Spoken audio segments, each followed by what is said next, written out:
Good evening, everyone. It's Jazz and Frankie from the West Ham Minds channel. It's been literally about a day since, the result yesterday. Where had a long 1 month break, but our lovely club and manager and team are still in the same position, same mentality, same tactics, same output, and it's just a shame. And the ironic thing, Frankie, was that we're watching the game and we went 1-0 up, and I knew we were going to lose anyway from the beginning to the end, which is really sad to feel that, isn't it? That no matter what happens before you going to watch the game to the ground, or even if we go 2-0 up. I mean, that 1-0 win was a little bit out of the blue. The 1-0 score, the 1-0 lead. Good thing was we put the penalty away, but even with that, we didn't change the way we're playing. The confidence didn't go up. We're still just defending, waiting for them to come on to us. And you could keep clearing it, getting in the way of a few shots, but sooner or later they're gonna open you up and score. And then, like you said, then the manager pretends a surprise, or actually he didn't do anything, did he, for the first couple of goals? So No. It's just the way it is. Yeah, it is an interesting topic of conversation, mate, just to get the show sort of up and running after you've had a bit of time to digest and the emotions have gone and you've sort of had time to sleep on it. You know, there's a lot of people who were saying yesterday, and there was a few people who posted like halftime ratings, and there was so much positivity at halftime, so much of people saying how well we played in the first half and how happy they were with the first half performance. I've seen some other channels now and watched their videos, and they've turned around and say how good the first half performance was and it was working. But I've not seen anybody who felt like we were going to go on and win the game. So if we was playing that well and we was playing, you know, to a standard that they're saying, which was it was a really good performance in the first half, why do they not believe we'll go on and win that football match? Because you don't just think West Ham's just going to blow it. I personally think that the first half, people who said it was a good performance had clouded judgment because we went 1-0 up through the penalty. I'm not saying it was a poor first half. I don't think it was a poor first half, but I don't think it was a good first half. I don't think it was a good performance. I think that is a stretch, to be perfectly honest. And not one person really felt like we was going to kick on in the second half and go and win that football match. For me, it was one of those first half performances where they had a lot of chances, could have gone in front, but didn't. We got something totally against the run of play that put us 1-0 up, and you just felt like the game would unravel in the second half and they'd go on and win the football match, which is what happened. So what was your take on it, mate? Did you feel that first half was a good performance? No. I thought from the beginning to the end of the first half, we were just second in everything. They were first to the ball. They were moving it around a lot quicker, a lot slicker, and defending, which they really didn't have to defend, but they did that fairly well. I think, was it Gabriel? He had a number on Antonio. He kind of knew physically how to get to him and things like that. That goal came out of the blue. We don't really have anyone who can keep the ball, you know, away from home when we need to. We don't really have anyone like that. We get it and we lose it very quickly. Even the lineup, I mean, listen, I'm pretty cruel sometimes. Fabianski, Dawson, Kera, Krezi, Kufal, and I'm like, we've spent 180 million, third season under this manager, on the back of two okay seasons, and that's our back five. And Souček Rice, it is what it is. And then you've got Paqueta, Benrahma. I think a lot of us wanted that together, see how it works at the beginning of the season, but all over the pitch first half, I didn't see anything. The only good thing, like I said, was that we put the penalty back of the net, which was good to see. But yeah, it was only a matter of time. And I told the kids, I said, it'll be 1-1 at half time. It'll be, and I thought I was half messing around. And yeah, they kind of, I think if I'm right, they nearly had a penalty themselves, didn't they? I think first half. He gave it and then he didn't give it, didn't he? Or was that, yeah, I think that he was gave Cresswell's handball, wasn't it? But yeah. It did hit him straight in the face. So it was the right decision to overturn it. But you did think, oh, here we go, we're going to go in 1-1. You did think that at that time. You know, Kent's just pretty much said it quite correctly there. You know, it was a containment job. We scored on the break, and when we came out in the second half, we knew what was going to happen. I think that sums it up absolutely perfectly. So I just don't get where we're getting this. It was a good first half performance from. It wasn't a first half performance that made you feel like you was going to win the game. It wasn't a first half performance that showed anything different to what we had seen before. Maybe people were swayed to think it was a good performance because Antonio probably had his best game for a little while and was causing them a little bit of problems anytime we could get the ball up the top. Bowen looked to have a bit of energy about him again, so that maybe was a bit of a positive there. People were saying how good Declan Rice was in the first half. I don't see it. A lot of people were knocking my thoughts on Souček yesterday. I don't think Souček had a very good second half, but I do feel like he was winning a lot of aerial battles in the midfield. I feel like he was covering a lot of ground. 1 minute he'd be in our box and the next minute he'd be right next to Antonio.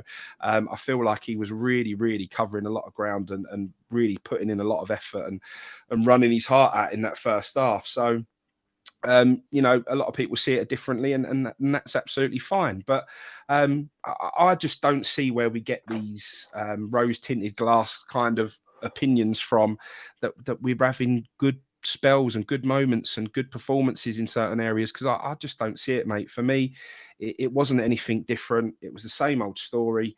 You know, I can't say anyone stood out in that first half to be anything particularly, you know, above the level than what we've seen all so far this season.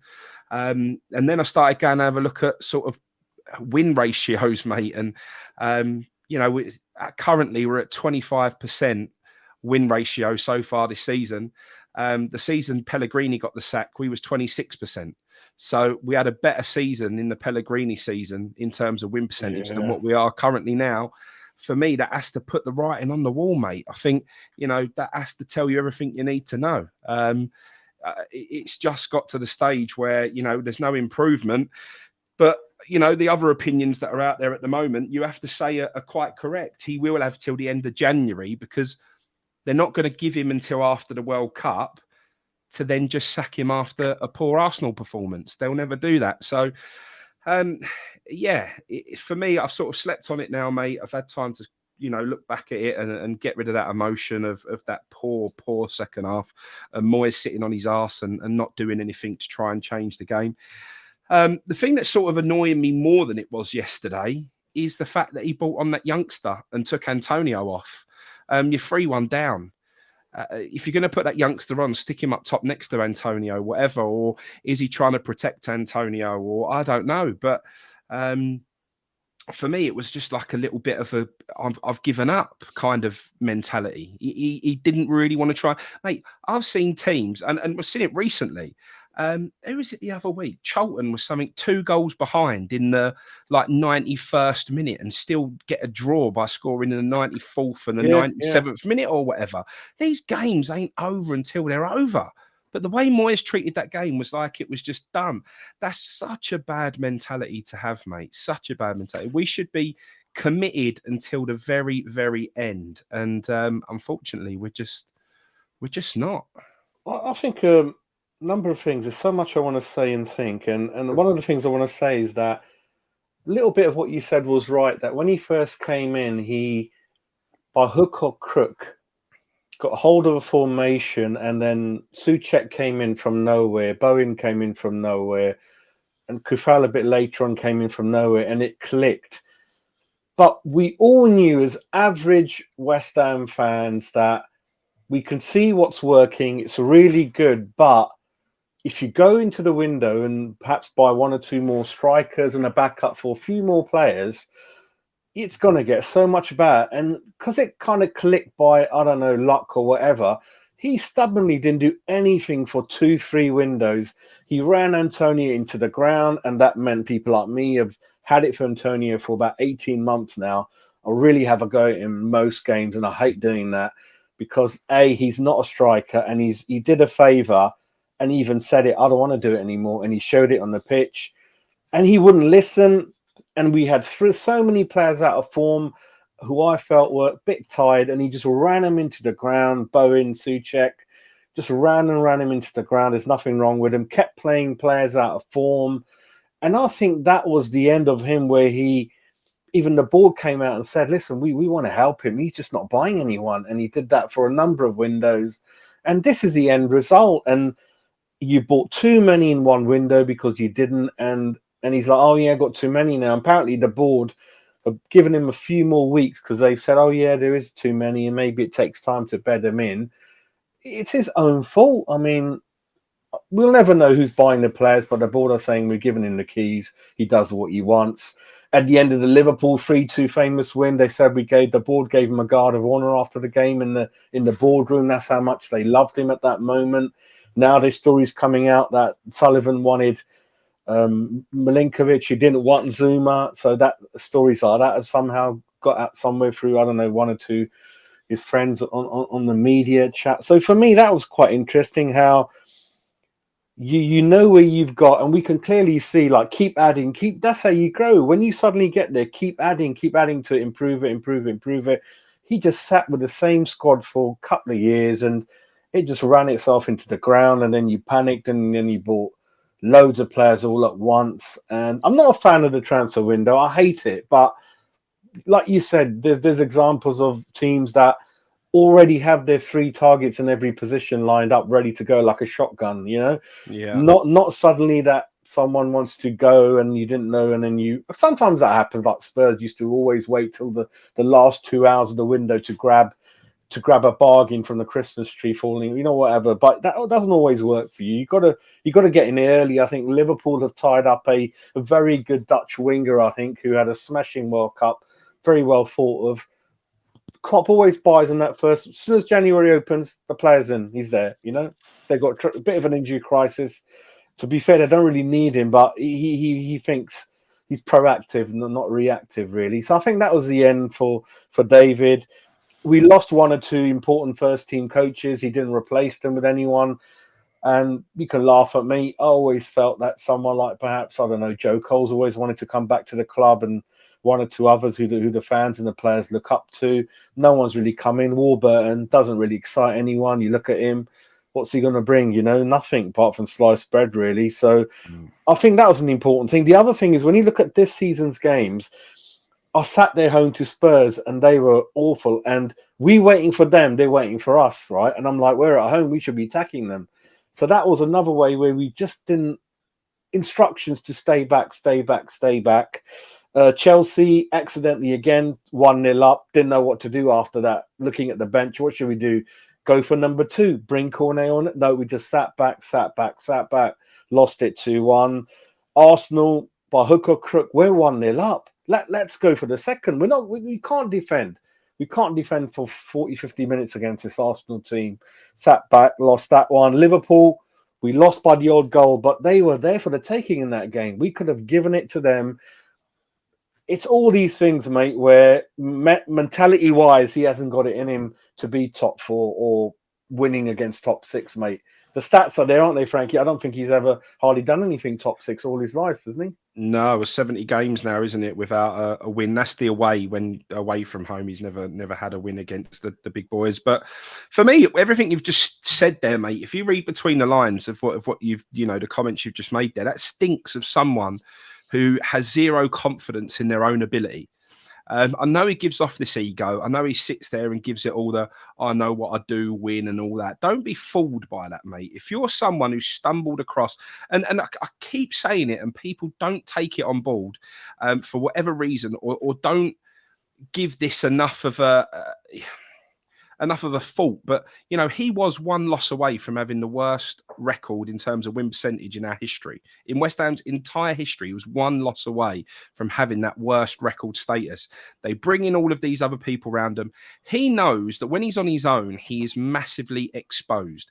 He then brings in top international level coaches who are involved in the England setup, in Irvine, Nevin and Pearce, and all of a sudden, you know, he's feeding off of them and they get massively hands-on, and everything starts to turn around. And people can put that credit down to Moyes and say, well, he put that team around him and, you know, he built that team. But the point is, you know, if someone who doesn't want to change anything, only trust those first 11 players, or, there might be a couple of fringe players that he don't mind in rotation. But for someone who's never prepared to change for the last 2 seasons, don't want to bring any new signings in, doesn't want to bring any new players, always wants to stick the same team out there time and time again, that reeks of someone who has got zero confidence in his own ability, who, basically just has stumbled across something that has clicked, like we said, when Souček come in and Soufal, all kind of players that, again, mate, I think we got a bit lucky. Souček come in, it was a different type of player who was box to box, who was getting his head on things inside the penalty area. Bowen come in and hit the ground running and started scoring goals. These were all things that I don't think were planned. I think they were just pure luck. Pot luck has just got us to where we got to. Along that, with Pearce and Noble and everyone around the club at that particular time managed to get a togetherness, got us all pulling in the right direction. You had these guys who came in from the Czech League who are suddenly in the Premier League, the place that they wanted to play for their whole careers. They've made it to the top. They're running their heart out, covering more ground than any other players in the Premier League. Souček was an engine, didn't stop covering ground. Soufal running up and down that line, just like a machine. We had commitment, energy. We had this sort of never say die attitude. We'd go 1-0 down regularly, but we'd get straight back into the game. And there was this, but all of that just clicked. And the Moyes, he stuck with it for far too long. And even when it was getting stale, he still stuck with it. For me, it's just a man, mate, who hasn't got confidence in his own ability, doesn't have a clue of what else to do, couldn't come up with a plan B, and has never had a plan B in all the time he's been manager of West Ham. And we've never seen anything different from him. We've only seen this. This is all what we've seen.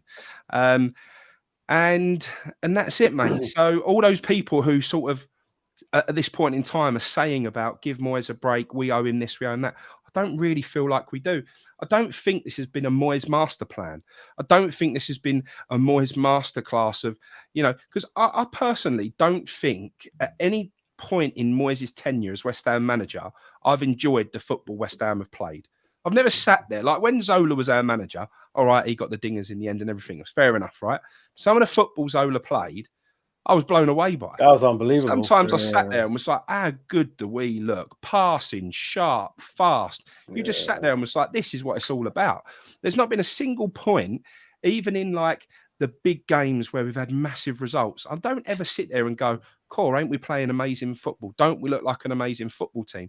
It all came from graft, hard work. Set pieces, wasn't it? A lot of them were headers from corners and free kicks. Pieces all the time. We'd nick things. And all of that has just got found out because it was basics. You know what I mean? There was nothing special that Moyes was doing as such. It was all just basic stuff that was getting us through that massive commitment. And now it's all unraveled, mate. And now it's all gone. We definitely don't owe Moyes anything. I do worry a little bit that people are also saying that the players are there and we just need the new personnel in and everything will be rosy, mate. I'm not so sure that the players we've got are as good as maybe some of our fans think. I've never really rated people like Fornals. I've never rated Ben Rama. Kera, while he looks like he can do a job, some people were calling him to be guaranteed hammer of the year in his first 5 games, going, how good is Kera? He's amazing. What a player. £10 million. It was the best signing of the window. Now, all of a sudden, every game he costs you a goal. It is so we're quite guilty of overrating players at times and thinking a bit more of them than what they're actually capable of. There's a big job on here, mate, because we're going to be in a really dodgy place. What hurts me a little bit of where we are now, after the window we've had and after the last seasons that we've had, we should be sitting here trying to progress as a football club.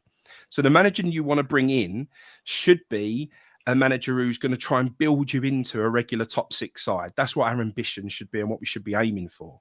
The problem that we've got now is we've got a survival job in our hands. And what happens when you get this is you then have to look at a manager who can come in, not to try and push us on into Europe or a top 6 or anything like that. You need a manager who can keep you in the Premier League. And that's a problem, because what you end up with is you end up signing somebody who gets a contract for the next however many years And then you end up with that same old story of we've just got to get someone who can make us survive again.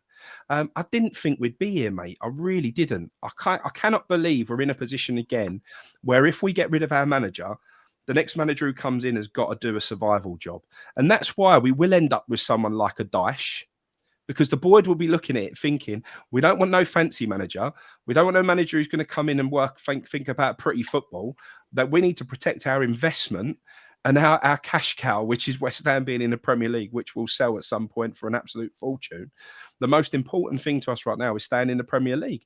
And that's why you won't get a brilliant, ambitious, forward-thinking, modern-day manager. What you'll get is someone who can keep you in the Premier League. And then you're stuck with them for the next 3 or 4 years. I can't believe we are where we are, mate. I really can't. I think the shame is that in lockdown, when we began to had those couple of good seasons, we had a head start over Arsenal, Spurs, Newcastle, Villa. Moyes has been our manager, I think, now longer than those clubs now, and we had a good foundation by hook or crook to push on, like you said, and we're way behind those clubs now. And now, forget the top 4, it's a top 6 we're looking at. That is solid with big teams outside it now. We ain't got a Scooby of catching. And then you've got the well-run clubs with no money compared to us, like Fulham, Brentford, Palace, respectable managers and clubs the way they run, and even Leicester are struggling in 13. We're way behind those. Leeds, Bournemouth are even kicking on a bit more than us. So we've lost all that kind of lead we had over these clubs. So like you said, we've gone kind of backwards. Steady hands, hope you could. Bielsa, he doesn't like the owners, mate. They wanted him before and he said no. So they're not going to go. And then age-wise, ambition-wise, Bielsa's kind of Marmite, mate. Sometimes he can go the other way around. So that's not going to happen. The other sad thing to hear, someone said, where was it? Yeah, this sad comment, isn't it? Like, didn't even want to watch the game. It's got to that level now. Fans forget going to the game. Nobody wants to watch it on TV. So it's that sad to see, So that's kind of what it is. Yeah, it's just not going to happen, mate. He's got history with our owners. I don't want him. Antonio, again, people hate our channel. Antonio, he cannot. It's an issue with the whole team. Like I said, you can't. You can put them all. And I even say Ben Rahman's got to improve his finishing. I'll say it. Some of his shots are like, God, that was a bit tame, mate. Put your foot through it. Make the goalkeeper really work for it. We can't finish, mate. That's absolutely true. And someone puts these stats like we've had a lot more shots than the previous 2 seasons. I think it's someone in the studio acting like a smart ass. I'm like, listen, mate, check the stats out, especially the last 12 months. It's proper relegation material, it's just not good enough. Kent Hammers. Yeah, I don't think he is. I think Frank, that's the sentiment. He won't get given a bean. He won't, mate. He won't. And then nor should he. If to spend the money he spent and not been able to get a song out of a single one of those players, people will argue that Aguerd has had his moments, and people will argue about Kerrer again for whatever reason. But, he hasn't made anything of what that spend has been, and why would you give him more money after that? You just wouldn't, would you? No, I don't think so. Like I said, the only way he gets money is if one of those big boys like Scamacca kicks off and goes, I don't want to be here no more. I'm homesick. I want to go to wherever, Napoli or whatever.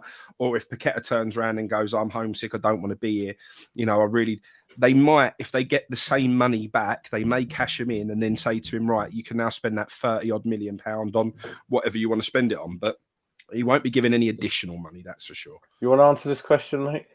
Well, I'm not. However, I do really like Nick. Nick is all right, mate. He's in terms of other channels that are out there, at least he talks straight, and he's had a similar sort of mindset to the Moyes situation. He's he reached out to me before starting the channel. He's respectable. That's all we want, really. So yeah, he's a straight talker, mate, and that's all you ask for. He's fine. He isn't someone who sits there and wants to, not upset anybody because he might lose sponsorships, or he might upset the board, or might upset X, Y, and Z. He's someone who just tells it how it is. So I can't, go against that. I think he's a top bloke. We need more of that. We need more of that in the channel. We do. We need more the Which is No, what we always had as West Ham fans, mate. We were always straight talking. We were straight as an arrow.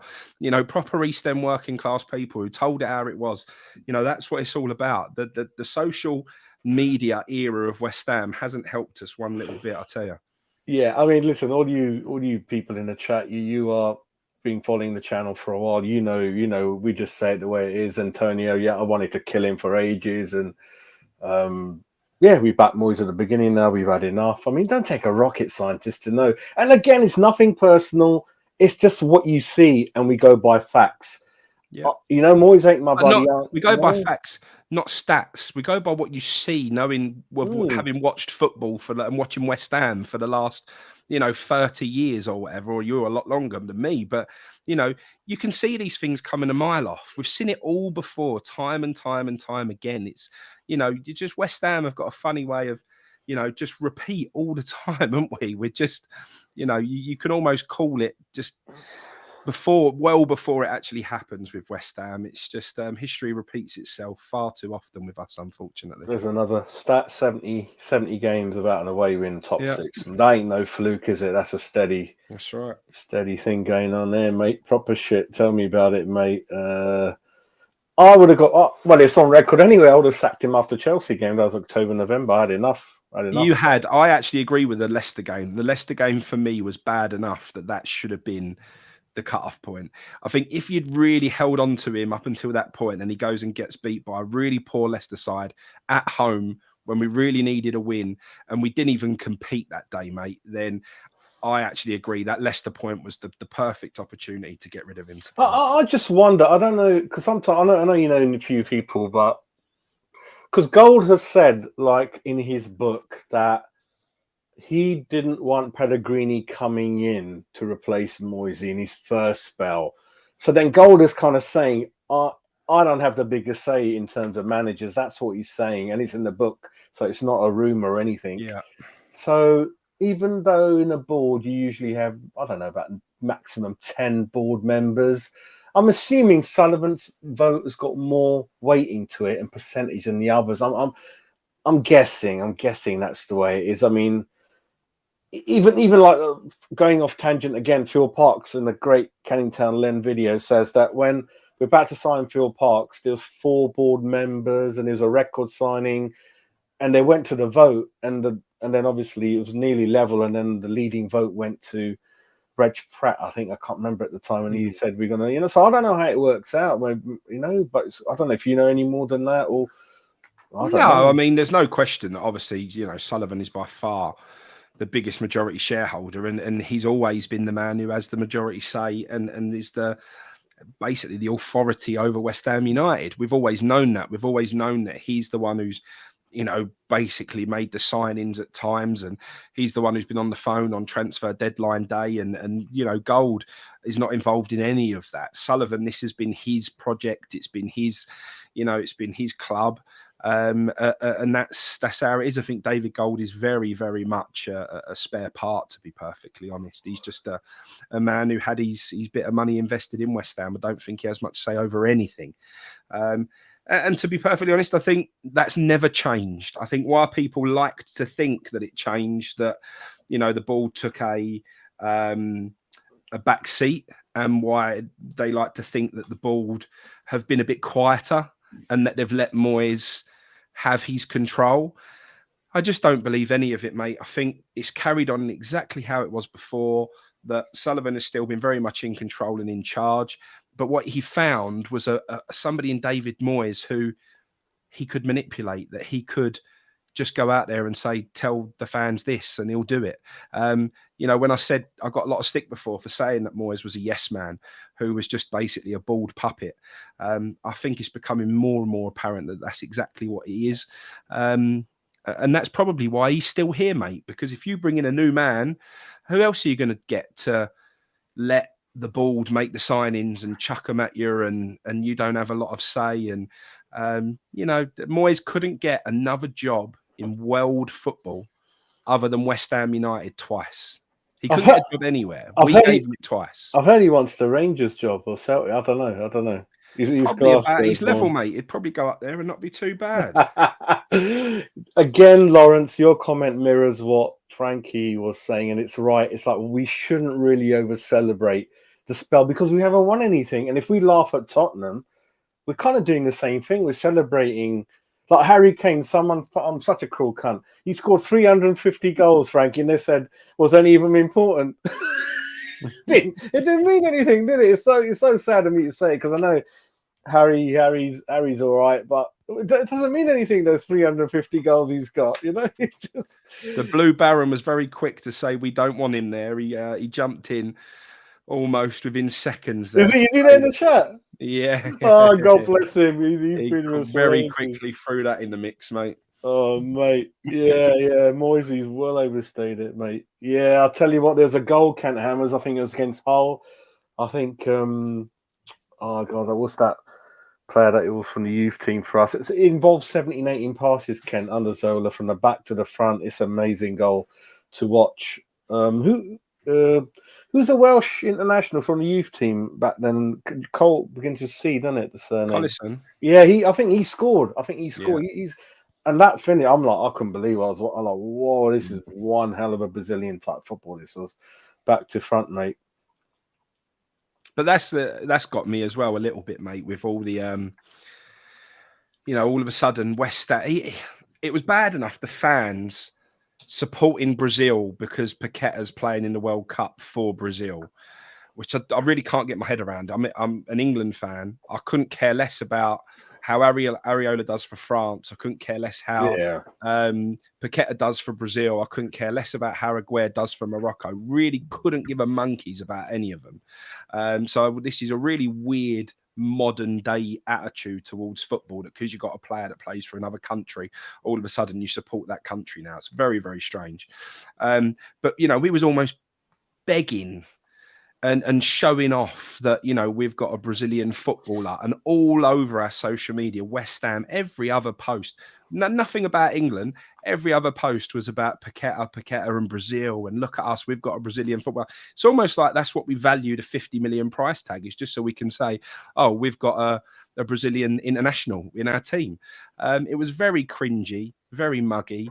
Didn't really like to see it at all. And what made it even worse, when Paqueta went out, they stood standing there saying commiserations to him. Vlasic is the one who's gone through, and they haven't said anything to congratulate Vlasic whatsoever. He may be out on loan at another club at the moment, and you may very well be selling him, but he is still officially, a West Ham United player. Very, very weird behaviour from the media team and from the fans on that perspective, mate. I think talking about Dyche, I like him as a person. I like his style. I like the way he wouldn't take any shit in the dressing room and things like that. And they are, but if we hadn't spent 170 million, if we were just the same old West Ham, which was, a mid-table, bottom half of the table club, and we needed someone to come in and just give us a bit of energy and a bit of fight again, because we keep saying it, we need a bit more bite around us. Dyche is probably a really good answer for that. If that's what we was looking for, I wouldn't mind him so much, but I thought we'd moved on from that. I thought we'd gone a step ahead. So I don't think the players we bought in the summer are his type. A lot of them, they're not completely not. They're too soft. Paqueta ain't going to understand Dyche, is he? Benrahma tackling, no, thank you. I Yeah. ain't doing that. A lot of them I ain't gonna. They're not really. No. A lot of them have just. I think Moyes is finished. A lot of them, they're finished, mate. Their batteries are gone. But we are conceding, like we are literally just an open target at the moment, mate. Teams are running for us and scoring goals left, right, and centre. We do need to address that. So somebody like Dyche, he would come in and stop the rot quite quickly. He is the answer to what the board would see. They'd sit there and say, he will keep us up. He will sort the defence out. He will stop us conceding goals, and he probably, with what he's got available to him, will keep us in the Premier League. But at that point, you will see the likes of Scamacca leave, or then maybe he could, because Scamacca's got that bit of nastiness about him. Maybe he'd get on with him, but certainly people like Paqueta and that, mate, they'd be straight out the door. They wouldn't be entertaining that. No, I think I think it's going to be hard for Dyche with what we've got. When I look at people like Kafal wants to leave, Carers are very soft all over the place. Dawson wants to leave. Krezi ain't got the legs. I don't think Dyche has got locked to. But there's no way he'll say no because he's out of a job. I wouldn't say no because whatever happens, I'm going to get a little bit of a 7-figure sum at the end of it. I don't think that'll be a wise move. I don't think that's the right one. It's such a mess, Frankie. I don't know who to recommend, mate. It's just because I feel sorry because all the time this is going on, it's making the next manager's life fucking hell. It's gonna be bad. And then I hate that you gave this guy so long. The next one comes in, first 2 games, you're gonna hammer the guy. The same people who don't care about him, give him another game, give him another. They're gonna come hammering on the new manager. I know the way the West Ham, all fans work. They're gonna go very strict because I say it the way when Moyes came in, he took a lot of shit. Like when Bowen, why didn't you play Bowen against Arsenal? I'm like, fucking hell, mate. Just wait. He's watching. Just give him time. Like you said, well, now we're like, now we want him sacked. But the new manager, we ain't gonna give him no time, mate. Most of the fans. I mean, we understand. I'm afraid, mate. I think if Moyes goes, the very most likely solution that they'll have will be Warburton. I think that the writing's on the wall with that personally. I think if Moyes goes, I think that's who you get. And if that's not the case, then and it is someone that they actually bring in, then I think Dyche is the answer. I don't see it being anyone but them two, mate. I really don't. That's what I've concluded to that now. Poch was in October, not now. You've missed the boat with him. Forget it. You know. Is he gone yet? Oh, listen, mate. Now I'm being told or read it's just one more game. It's the next one. So by the FA Cup game, he ain't going to be there, mate. So that's what I'm hearing. We ain't going to beat Brentford, are we? And then lose the next 3? It's like I said, mate. The thing is, and this is the truth, that Moyes, for whatever reason, for as much as a lack of ability that he's got, he's a very, very lucky manager. Very lucky. I've never seen West Ham have the rub of the green sometimes that we have when we haven't had David Moyes as manager. All the time where he needs, if you remember before, when he's been in this sort of time and before COVID and all that, if you really thought that this was the last result and he'd be gone, he'd somehow get a win and take the pressure off him and take the heat off him again. I can see us beating Brentford, mate, as mad as it sounds, and I don't know where the goals are going to come from, and I don't know how. No, I can't see it. No. I just think we beat them. I've seen in the last 3 games they've done us. I think they worked us out. Their manager knows how to play us, but it is that kind of thing. Like I kept saying, out of 5 games, you're going to stumble across a win or a draw from somewhere. Does that mean you give him another 5, another 5, another 5? You're not going to get any more than that. You're going to make your mind up. I think you brought this point up. A lot of people told me Paqueta walked straight down the tunnel, mate, didn't he, after yesterday? Didn't shake anyone's hand. It's just such a disgusting attitude.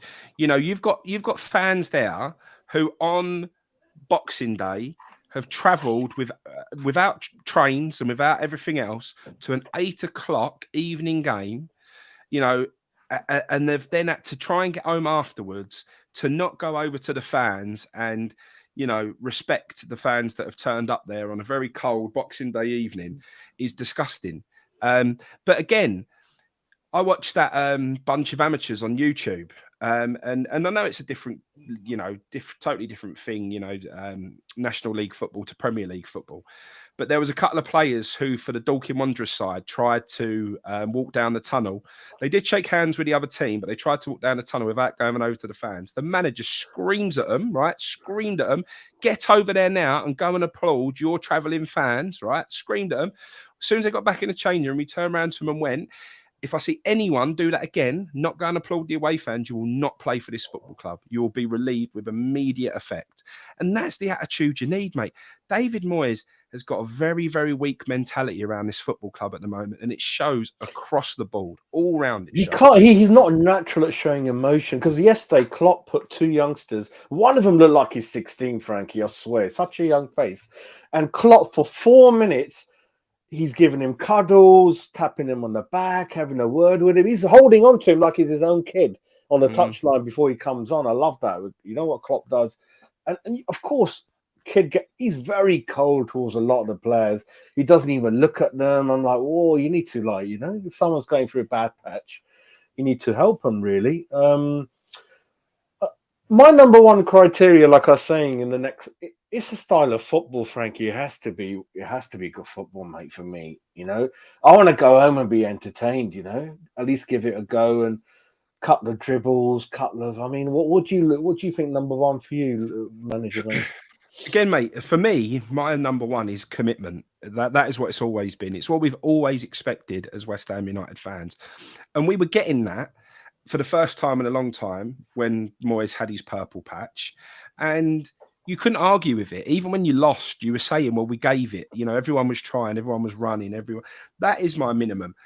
You know, there are times when you have to be a bit defensive, counter-attacking. You have to, you know, just when we've had teams before, mate, that, let's be honest, were very poor, really struggled to stay in the Premier League, and you have to play horrible football to get results.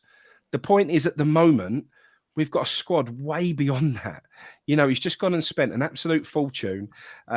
We've got a squad that he should be doing a lot more with. We should be playing a lot better football. He's got some good players in there who can play decent football, mate. So there's no excuse. But it's like I said, this isn't anything new, mate. This has been going on under Moyes for the whole time. You know, it's always been this way. He's never played good football. Never. Baz, has he said anything recently? Have you heard anything from him about Moyes and all that? He's not really having much opinion towards things at the moment, mate. He's got other things on his mind, and that's it. So yeah. When you look at that lineup, mate, and Paqueta's meant to be in that three behind Antonio, I didn't see Paqueta do anything meaningful in terms of, he was just running around. He didn't charge up the field with the ball. He didn't do no defense splitting pass. He didn't even have a shot. He didn't even have an assist or near an assist. He didn't take corners. He doesn't take free kicks. We got 2 CDMs already. What is he doing on the pitch, mate? You've got in there, you've got what people regard as the best English CDM since sliced bread in Declan Rice. You've got Paqueta, who's supposed to be this, you know, Brazilian international superstar. Well, Rice and Paqueta got absolutely mugged off by Thomas Partey yesterday, mate. He made them look silly. Partey had them on strings, completely had them on strings. I've never been Partey's biggest fan, to be honest with you, mate. You know, while he's a decent enough player, but he absolutely made our two look silly yesterday. He really did. I was surprised. It is mind-boggling, mate. If you, as a manager, came to me for 55 million, you've got a plan for him, mate. You've got a clear plan, haven't you? You're saying to me things like, Jazz, 55. This man we're going to build a team around him. He's going to do this for me. He's going to do that. And I know Skamaka wasn't playing, but you had them two together in the money, and one's just not getting the service. He's scratching his head. One's not even involved. This is really odd, mate. And then the ones he keeps playing, like Kara and other lot, they ain't got Scooby about marking anyone. So it's been what they call a proper shit show in the market, mate, isn't it? Proper. Yeah. Rice was basically saying it's impossible for us to defend. Okay, so a little bit of truth's coming out. I thought you were just giving it the political answers. You can't, Omar, you can't in this day and age, like, you know, have prehistoric tactics like that. Arsenal just got too much in them, mate. They're gonna come for you. They're coming at you, and you know, the odd shot. Everyone's getting fed up with it, mate. The whole team are getting fed up with it. You know, we have zero intent all the way across the football. Do you really think these people will play football to go out there and not try and win football matches, mate? It's just mad. I've never known anything quite like it. Like I said, we've had some defensive managers in our time. You know, we've had Sam Allardyce, probably like the most defensive mentality manager that you could ever wish for. But I think even he had more intent than David Moyes most games. But thing what I liked about Sam is he had a plan. It kind of worked for him, and he bought the players. So when he bought a player in, you knew where they're going to slot in. There wasn't a player like Sam. What is it? He knew what type of player he wanted. It came in. It worked for him. They loved him. We got us up, and you had that kind of bit of persona about him. About you don't mess about with him. So I like that for him, and he stood up for his whatever beliefs he had in the game. So I like that in him. With this boy, I don't know what we're trying to achieve here. What's your feelings on Kirbishley, mate? Like, people are not sure with him. Like Kirbs. I know the Icelandics messed him up a bit, selling McCartney behind his back, didn't they, and all that. Yeah, I mean, I remember, Kent will probably remember this one. I remember being Middlesbrough away, last game of the season, all singing Curbs is coming home. And we was really excited about Alan Kirbishley coming to West Ham. Yeah, because it's a West Ham link, isn't it? It's a West Ham link. He's a West Ham man. He done really well with Charlton. He was a really true manager who no nonsense and spoke his mind. And we was all really excited for him to come to West Ham. So, we get him, and unfortunately, it didn't quite work out. I think we all would have liked it to, but. Yeah, I mean, like I say to you, mate, we've had a lot of managers in our lifetime. We didn't up until Harry Redknapp, and then all of a sudden we've had this sort of merry-go-round of managers all of a sudden. But, the only one that really stands out for me of someone who really played proper football was that Zola and Clark, mate. Them two just seem to have us. And like Kent said earlier, wish they were given more time. I really believe that as well, because I feel like they. But then what's Zola gone on to do since, mate? So, yeah, some of the football under Pardew, mate, I loved it as well. He went through that phase where he's. I thought he's all right. Pal. That little cup run we had was, well, I say little cup run, a good cup run that we had was. Yeah, and I watched a couple of those games back. The Man City game always springs to mind. But yeah, but again, the point is we had a typical West Ham again, mate. We get a proper striker on our hands, Dean Ashton. Things are looking rosy, things are looking good, and then he goes and gets injured, and we never see him again. It's just gutting, isn't it? Remember that Harewood hat trick against Villa, wasn't it? First game at home, wasn't it? On the way back in the top league, under the lights Monday, was it? Something like that. That was a good game.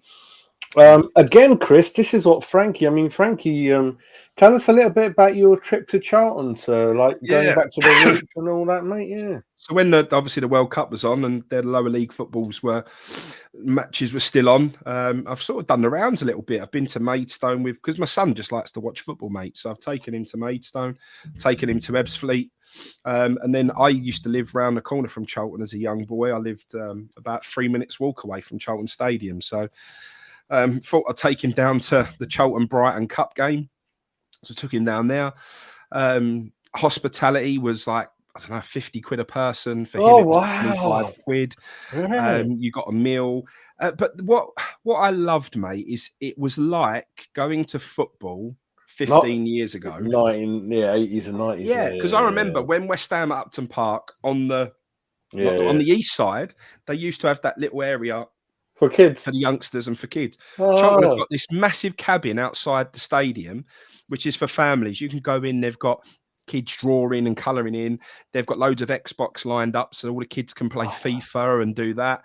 They put on a proper show for kids, really get them involved. Then you've got a blow-up target outside, so kids can walk up and have shots at the target and do whatever. Then they've got a street football cage, so they chuck different kids in the street football cage. They're all having football matches. They're all playing against each other. It's great. Then before the game, you have a lot of players turning up who are willing to sign things for people and are willing to, actually chat to fans and whatever else.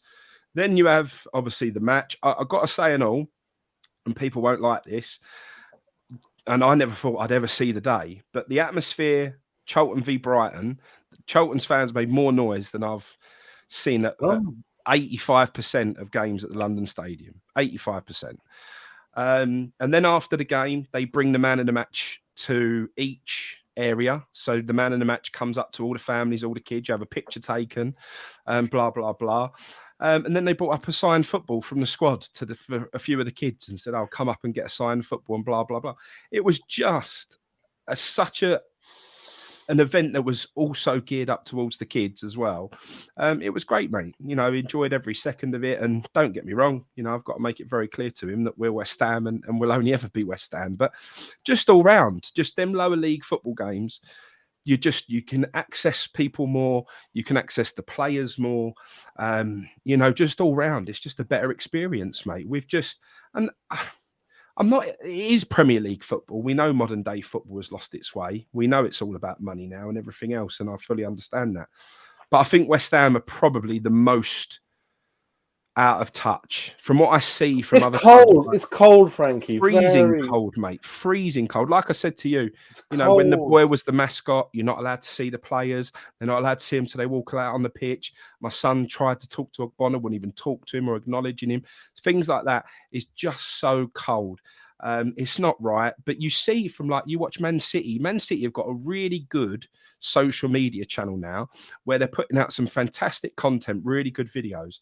The amount they get the amount they get fans involved and do things for fans. And mate, it is honestly, anyone who says that Man City, because they're owned by these big money people, means that your club won't get the fans and won't have an attachment to the fans and whatever, is a complete myth, because whoever is in charge of fan relationships at Man City at the moment, they're getting it absolutely right, mate. They really are. Well, what's the booking process, Charlton? How did you book the tickets? Was it by internet, or do you have to be a member? You basically just email someone who's a part-time member of staff who still answers his emails on days where he's not in, and will basically say to you, "Yeah, I'll get it sorted," and then they just phone you up, take the payment, and job done, mate. Everything's just so simplified and just made so easy, which is so I would do the same. I don't need to know anyone, do I, behind the scenes, or will I just go on the website and be easy for me, wouldn't it? Yeah, really easy, mate, really easy. You can't knock it. It is just really frustrating, and this is the point. It's not just what we're seeing on the pitch at the moment, mate. It's all round. It's what they do for fans before matches. We've got that massive land at our stadium. There's more land there than you could ever imagine. Some of this just it wouldn't take them much to create a fan zone, a fan park. It wouldn't take them much to put on offers. It wouldn't take them much to let some of the good food outlets back outside again, rather than these, 2-bob horrible things that are there now. It wouldn't take them much to supply decent drinks and get a good drink sponsor or whatever. There's just so much potential. And our club are just so disinterested in it. It's so frustrating. So frustrating. And Charlton, did you go by train and then drove, and even that I paid for parking outside the front of the ground, which was a couple of quid. So you just drive straight into the main car park where all the players are parking. So you see all the players while you're parking up as well. Just park outside the stadium, mate. No problem. And I'm seeing for the fans by train, it's an easy commute when you get out the station. The station's like a 5-minute walk away. It's really, really close. So that's easy as well. So food, what did you? I'm actually in the box. So I went in the box, but even the food outside was all right, mate. It was fine because we had a couple of different areas, and outside was your typical hot dogs, burgers, pies. They do good sausage rolls, good pies, loads of drinks offers. Nowhere near £12, about £3, I think it was. But you had a cut of Bovril. I had a cut of Bovril because I was freezing.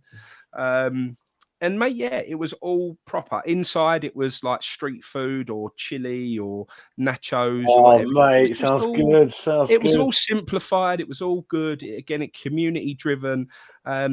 It's really what it's all about, mate. Leicester do it, and they've got that model really well as well. I think all round, I think other clubs care more, and I think that's the biggest frustration for us as fans. The reason why results, do you know what? And this is what when we were at Upton Park, I never used to be that bothered by results, mate. I was never that gutted if we lost football matches because I thought we had a great atmosphere. I loved going. I loved every second of being at West Ham, and the result was always a bonus. I was never that gutted if we of course I support Spurs, of course I want to win. Chelsea, and Spurs, of course all of that. I get it, mate. I get it. Right. But now, because experience is so poor that results are everything now, because you don't go and enjoy the event. So results are what matters now. So when you're not getting results, it's heightened for me than it's ever been. Results matter far more for me now as a West Ham fan and the football that I'm watching than anything else. So it's, you know, it's really, really tough. But Kent just said, how did George Dobson do? He's all right, mate. He's old school.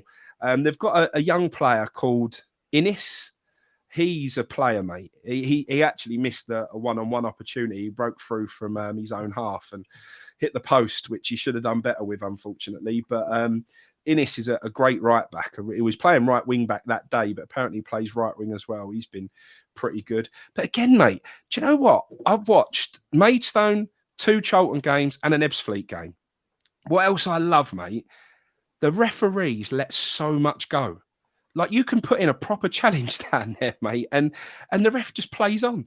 They let the game flow so much more than the Premier League do. There's no VAR getting involved either. Mate, it is like watching proper football again. It is. Listen, Newcastle are going to be doing the right things. They've got 2 property developers and part of the board ownership. They're going to be moving into new ground and leaving a bit of legacy behind for the community, and they'll know. Basically, like one or two of my good friends said, the way this is the model of how not to do it, the way we've done it. All clubs know how not to do it now, basically. James is agreeing. What's the capacity of the Charlton ground then? About 25, is it? Or can't remember now. Since they filled the corners in, mate. Our mate James has just put in there that it's you know, very old-fashioned and it's like non-league football, mate. It ain't like that at all. It's nice. While it's a bit old school, which I love because I hate modern football, hate it with a passion. Comfortable, mate. Yeah, the lounges are lovely. They're modern. They're clean. They're tidy. The stadium's all right. Like I say, it had atmosphere. They've got a poxy drummer that you just want to stick the sticks up his backside, but they make a lot of noise. They get behind the team, mate. You can't knock it. And Kent's just said another player there with Miles Leaburn. Again, quite old-fashioned, a big lump, a bit awkward on his feet, but again, you know, puts himself about.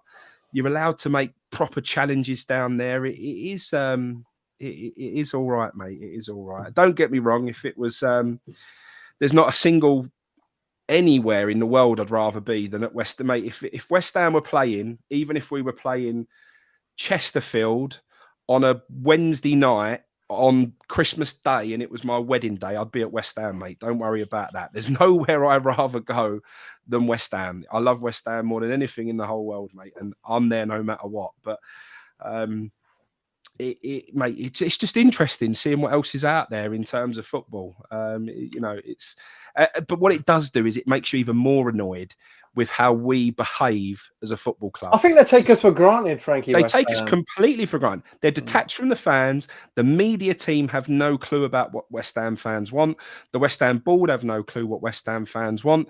They're not interested anymore in what the experience is like. They're totally neglected all that. That they showed when we was all kicking off a little bit and GSB out in, they were trying to pretend like they were trying to make changes to, you know, please us and give us what we wanted, but they weren't really. And yeah, it's just a shame that our football club is the way it is. I don't think I've ever known West Ham to be as distant from the fans than what it is now, ever. It is a shame, mate. It is a shame. I mean, it's like time travel machine. If you took someone Upton Park and you took him and blindfolded him and you say, this is West Ham, and I'm like, whoa, mate, what the hell is this? This is no way, not even 5% of what we used to be. No. There's nothing in the ground, mate. No pie and mash apart from, hospitality. There's nothing outside. No pride, nothing, mate. Scarves, badges, nothing, mate. No, all of that, what made it special, the smells, the seeing the stalls, the going up and getting things and everything else. Everything that made football so special back then has vanished. All of those real things that make football and made football what it was have just been erased from our football club. And it's a shame. You know, okay, now me and you had that bit of pie and mash in a certain part of the stadium now, and it's quite nice, and it's quite nice they're offering it. But why is that only in the hospitality section? Why is that not offered around the rest of the stadium? Maybe we will see that eventually, and maybe we will see more of that and more, our traditions in place. But we've been so watered down. I felt like we had such a strong.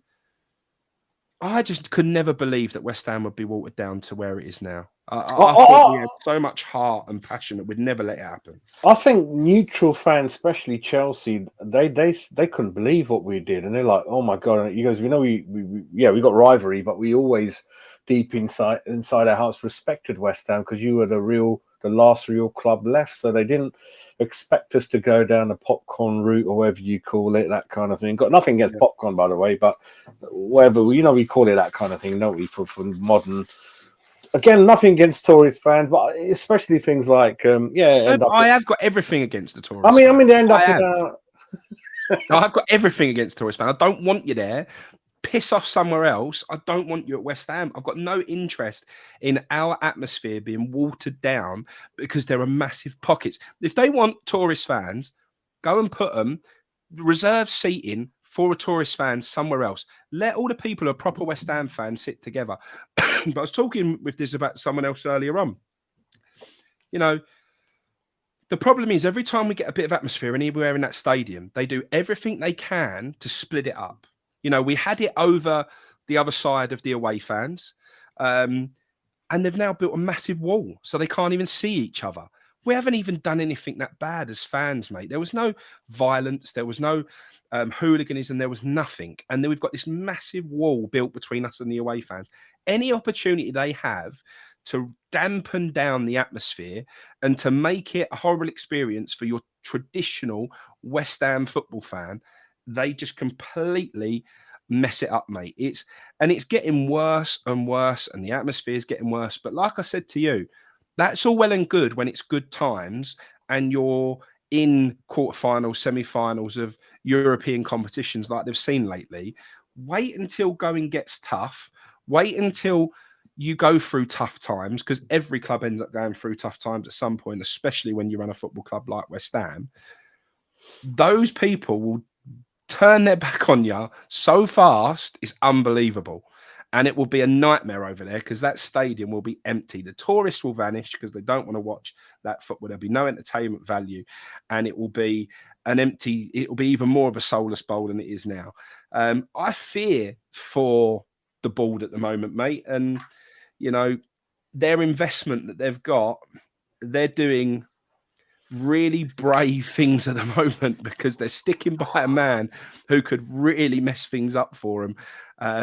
And then they'll turn to the old school West Ham fan who were there through thick and thin and were there, no matter what, and still there in the cold nights in the Championship and everything else. They'll look for us to come back. And I think, until they're gone, I just don't see anyone going back over there, mate. I really don't. No, definitely not. And Emmett, we are always honest. Yeah, every chance we could go down, mate. We're not one of those got clouds. Easily. You look at the table, we're in there, mate. There's few points between the team at the bottom and the team all the way up to maybe 15th, 14th, mate. It's only 4 points in it. Southampton at the bottom with 12.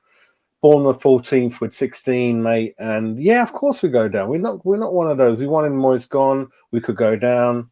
We're not going to say funny things like we're not going to go down. So definitely, we could. And what will happen then? Like Frankie said, ghost town. People giving up the tickets because it's already people are going through a tough time at the moment, economy wise, anyway. And like Kent said, 2 hours. They're 2 hours back. That's my normal journey, mate. When I used to go more regularly, but I used to have 3 season tickets 3 years ago, then down to 2, and now none. And then Frankie, I believe, if he's still saying it, I don't think he's going to be going anytime soon. I won't be renewing my season ticket, that's for sure. Yeah. And not just because of the football, and not just because of David Moyes, because we've let things like Millwall fans, because they're social media superstars, into our stadium, let them run around filming videos, and then us deciding to post it all over our social media. I don't understand that mentality. That was the last straw for me, that I just said, this is so removed from the West Ham that I knew that I won't be giving you my money anymore. And it's as simple as that. I'm still going to go over there. I'll still go over there to meet everyone and have a drink and have a few pints, and but I won't be going into the stadium anymore, mate. I'm sticking by my guns with that, and that's it. Yeah, so the attendance is about 27 is the capacity of the ground. I believe they've got things like the Alan Kirbishley stand, I think. They have now, mate. Yeah. That's the East Stand now. Yeah, so you're right. I think Mark, a lot of the grounds, like the 40s, 50s, they used to have huge capacities. A lot of them. Another unknown fact: a lot of the youngsters, especially watching, I was watching the old Steptoe Son over Christmas again, 70s, and the film was shot in the White City Stadium, Frankie. I don't know if you've ever come across the White. So it's no longer there. It used to be in Shepherd's Bush, and I believe certainly one game at the 1966 World Cup was played there, and it was used as part of the London Olympics 80, 90 years ago. Never belonged to a club, and they knocked it down in the 80s, and they had links to, because BBC are still around there, that part of the world. Shepherd's Bush, you got QPR, Brentford not far away, Chelsea, Fulham, and then, the West London clubs are not doing too bad, mate. Top 10, all of them. Yeah. Donkey burgers, mate, probably taste better than what we get, mate. It's about the smell, mate. It's so unique. The onions. It's like Ali walking through there from the Lord Stanley pub, mate. It was the best. I'd walk all the way down from Plaistow. I'd come out of Plaistow, go in the Vic, walk all the way down to the Green Gate, go round to the Stanley, go through Dogshit Alley, and then after the game, I'd go up to the M&M bar. I'd literally just do the whole thing, and I just loved every second of it, mate. I really did. And onions, it reminds you of fun fairs and whatever you used to do as a kid, and can't beat it, mate. Yeah, Martin Moyes, mate, it's just no more to be said on the man. He's got to go, and it's to be interesting who's going to come in, and it's interesting why the board, what they seeing. Peter's winding up. Russ, isn't it? DJ Russ. That's all Charlton need, don't they? Pre-match atmosphere, mate. Russy boy. Oh, mate, it is, isn't it? No, they're not scared of the ground, not scared of the fans, nothing, mate. No, we've lost everything. All that chicken run, X Factor, it's all gone, mate. It's all gone. Yeah, I don't know about dropping down the leagues. Listen, anything's possible. You don't know, and you can easily switch. I think it could be one of those you bring anyone in, and he'll do all right and just about stay up. I don't know, mate, but I can't just think of any obvious manager to come in. I can't think of anyone. Can you think of anyone? Like I said before, mate, people ask me these questions all the time. What formation? Scott Parker or that Parker or I don't know, mate. What lineup should be played today? It ain't my job, mate. I just go to watch the football. The board should have this all planned out and should all have this already lined up. But the problem, what worries me, is I don't even think they'll know right now. That's the problem. No, atmosphere, yeah, mate. I mean, even the Blackburn, I know it's a smallish cup game. And that's hurting me now, Frankie. Look at the Carling Cup quarter-final draw, mate. I know. Forest licked Blackburn 4-1, right? And now they've got another easy draw. I'm like, what the hell have we done here? That's how easy it is to go through that. And everyone will tell you can't win it, and Man City win it every year and blah, blah, blah. But mate, you just got to have a go at these things. How we went out that night was gutting, really was. That's the funny thing, Kent. We go down.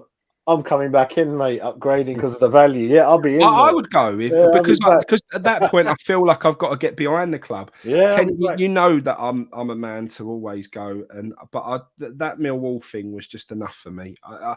To me, I'm not turning my back on West Ham no more. I'm turning my back off something that's unrecognisable. It doesn't feel like I'm turning my back on West Ham. It doesn't feel like West Ham exists anymore to me, mate. So that's literally where I've got to. It's such a shame. Yeah, I'll be back, mate. If we go down, I'll be back. But then I think you said it, saying that because the old original fans have turned their back those are the ones you need, don't you, when you They go are, mate. down, you They're the ones know? that stick by you through thick and thin. They're the ones who will be there, traveling to, Middlesbrough on a cold December evening and whatever. These tourist fans that they're so precious about and think of the commercial drive for the football club. Mate, they're all wrong. Talking about grounds like that, Peter, I'd love to go to Hillsborough if I get a chance. They're I'd like to huge. go to Hillsborough. I've never been. I'd like to go. Huge, the huge end behind the goal, wasn't it? Forgot the name of it. We We're might going have a chance soon, mate, if we keep Moyes about us. to go Orient, Leighton. Have you ever been to Leighton Orient? I don't know. I've not done Orient. No, it's not one I've done. I've heard Ryan. I think he's going after Brentford. That's a late. It keeps changing. Latest I've heard he's going after Brentford. He's not going to be there for the cup game.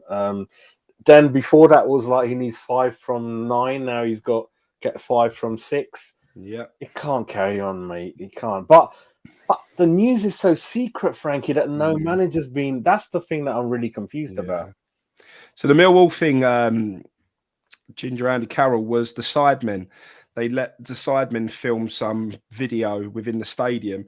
So it weren't just a Millwall fan; it was an Arsenal fan, a Millwall fan, and they had the free run of. It was basically some video of £100 or a £10 football match ticket versus a £10,000 football match ticket or whatever, and the sidemen were allowed to run around, and obviously one of them's a Millwall fan. There was loads of videos of this Millwall fan posted on our social media all across it and everything else, and then Andy Colton Cole is posting, saying and tweeting it and saying, "Oh, look at these guys." And I even said to Colton Cole, mate, I thought better of you, mate, because it's common knowledge that this guy is a Millwall fan. He's got Millwall videos all over his YouTube channel. He's always down at the Den. And we've decided to let them run around our state. And then thought it was, if they were just allowed to film there and it had nothing to do with the club, fair enough. But our social media team grabbed hold of it and posted it all over our official social media. Because they're not West Ham fans. They're not West Ham fans. They've got no knowledge, mate. No one. That's one of the key things. All the backroom staff, they're not West Ham fans. Have you been to Millwall, Frankie? Have you? Yeah, I have, yeah. And have you ever eaten jelly deals? Do you know what? I've never eaten jelly deals. I was watching Only Fools and Horses, and Cassandra's dad books the pub then the old nag's had upstairs, and he's got jelly deals. The man's just going through it, mate. I couldn't do it. I couldn't do a lot of things, but don't know, mate. Don't know. I'd give him a go, mate. We'll give him a go. We'll film it. Your dad must have had them. Your dad must. Yeah, but Dad loves them, mate. Yeah. He loves them. They must be hard to get hold of now, aren't they, these days? Or I think they'll probably still do them in the traditional pie and mash shops, mate, I'd imagine. But like I said, they're dying breed, aren't they? Traditional pie and mash, mate. Evening, mate. Right, we're going to call Some of us have gravy on it now. Yeah, like me. That's the end of the channel now. That's the end. Just a quick one. I'm just going to go through a couple of the top most liked tweets over the last sort of 24 hours very quickly, just to get quick opinions on them. Go ahead. So we've got from Tom Rennie, which is at Thomas J. Rennie. If West Ham set up 4-2-3-1 against Brentford on Friday with everything exactly the same, I think I might just walk straight to the station. This team does not work. 10 losses in 16 is a sackable offence. What do you feel about that one, mate? Listen, there's always those comments saying once is a mistake, twice you're stupid. So it's absolutely stupid, mate. The lineup is just saying, right, Sucho, It is getting boring, mate. Absolutely right, mate. Absolutely right. Any of you go to that next game, wherever home, hats off to you guys. Yep, I'll be out of there, mate. I'm sick of it. Yeah. Rob Walden, at Rob Walden, I feel so bad for saying this, but is it just me who just doesn't feel that bothered? I've never felt like that about West Ham in my lifetime. I've had 2 fantastic seasons, but for some reason I feel numb to it all. I find it boring and predictable. Absolutely agree. Sat there from the kickoff knowing we're going to lose. It's an awful way to look at it. And even when we scored, mate, I didn't jump up and hit the headbutt on the window around the house. I didn't do none of that, which I normally would do. No, it's the soul has gone to the floor, mate. I don't know. It's really, we score against Arsenal, Frank. I'm going fucking nuts, mate. I'm like, okay, there we go. No, because I knew what was going to happen. It's a weird feeling. Kent Hammers. So is this what the media team did? The West Ham. They said we were unbeaten and there were 3 friendlies. Yeah. Yeah, I agree with that, gentlemen. I absolutely agree. No one wants to go to the game. No one wants to celebrate a goal. We're inside. We're finished, mate. We've had enough. Yeah, that's right. I've actually not got on with this account in previous times. However, it shows you that I am just completely open to being West Ham because I'm prepared to read it out. And that was Mr. Brownie at West Ham Matters. He said, seeing a lot of not going to tell my kids they have to support West Ham tweets, not happening on under my roof. It's West Ham or you're out the family. I had to put up with it and so can they. I have to say, I agree, mate. I may take the boy down to see these other football matches when West Ham's not playing to get him out of the house. But in this household, you are West Ham. You'll always be West Ham. And I bleed claret and blue, mate. So as much as I might start to take a bit of a stand, and because the reason why I'm trying to take a bit of a stand is, like I said, I don't want to be one of these hypocrites. I don't want to come on here, knock things, say like changing an 8 o'clock boxing game to a Boxing Day game to 8 o'clock is a liberty, and then rock up there and start shouting, come on, you irons. That, to me, ain't right. If I've got a big problem with it, I ain't going anymore. I'm not going to be one of these hypocrites who comes on here, voices an opinion, but in the next minute, I'm there and I'm not sticking to what I said. So, I'm not happy with how the media team behaved. I'm not happy with a lot of things at West Ham. And until some of them change, I won't be going in the stadium, mate. But you've got to still be West Ham. Yeah, we were West Ham. My dad had the same thing. He said, there's the front door. No one in my family's ever gone. I've got 3 kids born up in the Chelsea area. Told your daughter, yeah, same class as Broja and Matty Cash is like Berkshire boy and all that. So, yeah, we're all West Ham. Always will be. You don't eat the jelly, Mandy, but I'm sure the jelly, a little bit's going to go in, isn't it, in your mouth and all that. I don't know, Yeah, mate. it's like when you have a pork pie, isn't it? But I've heard that eels in terms of protein and they're very good for you, like what's in them. That's what I've heard. Like it's a healthy cheap healthy food back in the day, Victoria. I don't know, mate. Yeah, it was a bit of a superfood, wasn't it, mate? I think this one very impressive. Gants Hill Hammer. If you're still going Leeds after seeing West Ham tonight, even though the trains are effed up for the Leeds game, put your hand up. Come rain or shine, I'll still be there supporting West Ham. It's a drug. I haven't weaned myself off just yet. Massive respect to him for going up there. But what a day out Leeds is, mate. A proper old school stadium. Another one that you might remember and Kent will remember. Nigel Winterburn scoring the header at the back post. Went absolutely mental that day. Huge win when they were a serious force to be reckoned with. And us all singing "You'll Never Get Rio," and then a couple of weeks later, we'd sold him. That was the game. The deal happened after the game in the boardroom. Yeah, and he goes, "I didn't want to go anywhere." I mean, I don't believe half the things he says anyway. But no. So that all happened, and then it's one of those scary, daunting, intimidated kind of grounds I've heard, isn't it? Ellen Road, like for away fans, it's very loud. It's got that. I remember the great team, Gordon Strachan, 89-90. Whoa, what a team that was. Vinnie Jones, they came to our ground, did all sorts, but yeah, used to kick off. Right, jelly deals in the stands at Upton Park, I'm assuming. Interesting. I never knew that. I remember the peanut man. Don't remember the jelly deal. Yeah, peanut man they've heard of. Yeah, it is, mate. All these things happening with Millwall, Bill Singer's West Ham. Right, we're gonna call it. Hang on, a couple of more.